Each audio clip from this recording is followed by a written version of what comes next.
What's up YouTube, Mitch here with another Logic Pro 9 tutorial. In this tutorial I'm going to be talking about how to produce vocal screams. And to do that I have this song in front of me that I've been working on for a really long time. And I have done a lot of work on producing some screams because this is going to be more of that metal hardcore feeling. It's going to be that kind of a song. Alright, so before we get into this, I want you to take everything that you have ever learned about clean vocals and throw them out the window. I want you to focus into this new realm of screams, okay? It's going to be a whole new realm. Okay, so when we first go into this, on any vocal track, whether it be screams or clean, you want EQ, and then you want compression, and then you want all the other fun stuff afterwards, okay? So EQ is first, obviously, so let's open up some EQ and see what I did. And as you can see on Dave's track, I took out a lot of the low end, actually a ton of the low end, and added a decent amount of high end.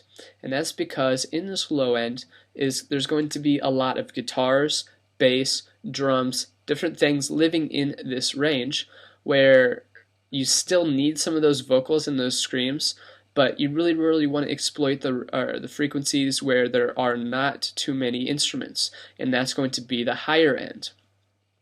And generally Dave has a lower scream in general, so I took out some of that lower end and I wanted to pump up some of that higher end.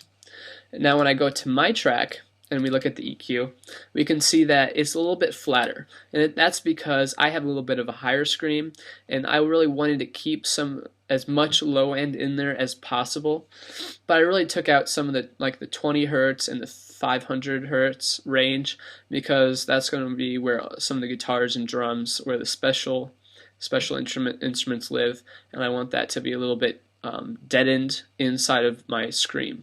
Okay, and as you can see, I took advantage of that high end because we need to in these screaming vocals. Okay. Now that we looked at some EQ, I want to go quickly look at the compression. The compression I want you to think of or relate to clean vocals. Clean vocals have extremely low lows, yes, and extremely high highs. And what this does is there's this huge gap between the amount of volume that singers can sing.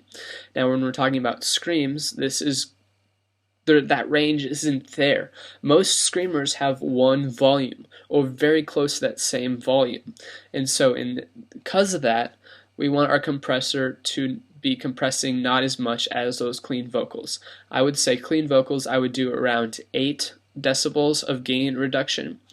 In screams I like to do about 4 or 5 because of that difference isn't there like in clean vocals. Alright, and so a lower attack and a lower release gets that done, and just edit that threshold to be around 4 or 5 decibels of gain reduction.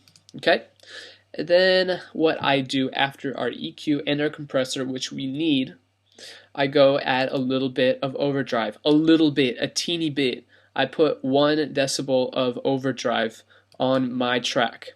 And now if we go to Dave's track, look at this, I put 0.25 decibels of overdrive on that track. This doesn't do much, but it does enough. It just makes those vocals just a little bit dirtier and a little bit more interesting and fun to listen to. So you don't need to be using this overdrive plugin. There are a ton of different distortions that I want you to go in and play with, because you might actually like one, because each screamer is extremely different, just like any singer is extremely different. So just kind of, you really have to listen to the screamer and EQ it to him personally, compress it to him personally, add overdrive to him personally. You can't be fitting these things into templates, and that's why you really need to not be focusing on the exact things that I do, but just the overall things that I do. Okay, so that's all that I have on that track. But as you can see, I send this track to a bus, which is going to be my reverb. And if I look at my Space Designer reverb, you can see that it's 0.549 seconds. That's the reverb time. That's very, very short. Why is that really short? And that is because I want these screaming vocals to pop in the mix. A very, very long reverb time makes those vocals sit back in the mix, and it's almost like an instrument by itself. But if there is a very short vocal time, boom, they're right up in the front of the mix and you can hear them really, really well. Alright, and that's all that I do on these screaming tracks. If the simpler you do it, the better it will be. A lot of these home producers and beginners think I just need a ton of different plugins that will just make this sound so produced and so awesome. But that's not the fact. The more simpler it is, most of the times, the better it is. Okay? So let's take a listen to, let's solo out all the screams and see how they sound. And then I'll uncheck all the solos and see what it sounds like with the song. Alright, let's do it.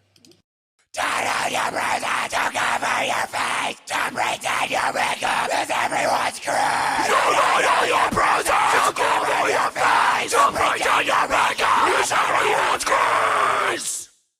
Alright, so those are the vocals by themselves. Let's listen to them with the song.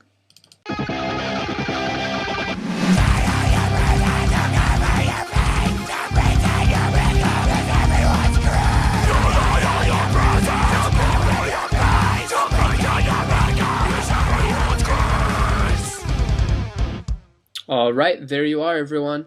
That we took advantage of those higher frequencies and it sounds great in the mix.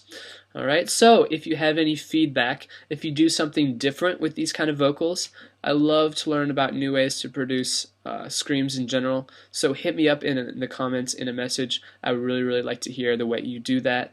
And then also, please just comment, rate, subscribe in general. And hopefully I will be seeing you very soon and hope you had a great Christmas. Peace out.